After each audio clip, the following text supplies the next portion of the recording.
మీకు తెలుసా ఇశ్రాయేలీయుల రెండవ న్యాయాధిపతి అయిన యెహూదు గురించి?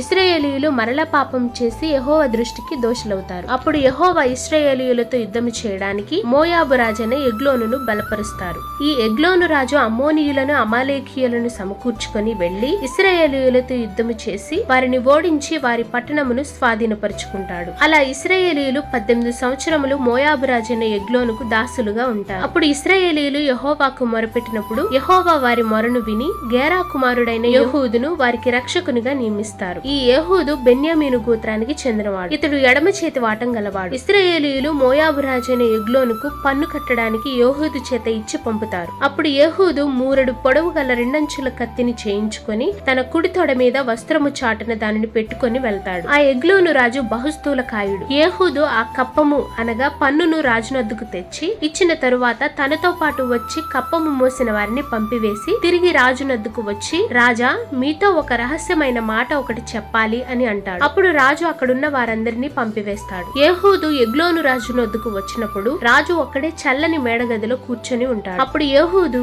నీతో నేను చెప్పవలసిన దేవుని మాట ఒకటి ఉన్నదని చెప్పగానే రాజు వెంటనే లేచి నిలబడతాడు. అప్పుడు యెహూదు వెంటనే తన ఎడమ చేతితో తన కుడి తొడ మీద వస్త్రము చాటున ఉన్న కత్తిని తీసి రాజు కడుపు మీద పొడుస్తాడు. కత్తితో పాటు పిడి కూడా లోపలికి వెళ్లిపోవడం వలన అంతా కొవ్వుతో కప్పుకొని ఉండడం వలన కత్తి బయటకు తీయలేకపోతాడు. అప్పుడు ఆ కత్తి వెనుక నుండి బయటకు వస్తుంది. అప్పుడు యెహూదు లోపల గడిపెట్టేసి వెనుక నుండి పారిపోతాడు. తరువాత వారి దాసులు వచ్చి చూసేసరికి రాజు నేల మీద పడి చనిపోయి ఉంటాడు. అప్పుడు యెహూదు పారిపోయి ఎఫ్రాయిముల కొండలో బూరను ఊదినప్పుడు ఇశ్రాయేలీయులు ఆ కొండ దగ్గరకు వస్తారు. అప్పుడు యెహూదు, నా వెంబడి త్వరగా రండి, మీ శత్రువులైన మోయాబీయులను యెహోవా మీ చేతికి అప్పగించి ఉన్నాడనగానే వారు అతని వెంట వెళ్లి మోయాబీయులలో బలము గల శూరులైన పరాక్రమశాలులను 10,000 మందిని చంపుతారు. అప్పుడు 80 సంవత్సరములు ఆ దేశము నిమ్మళమవుతుంది.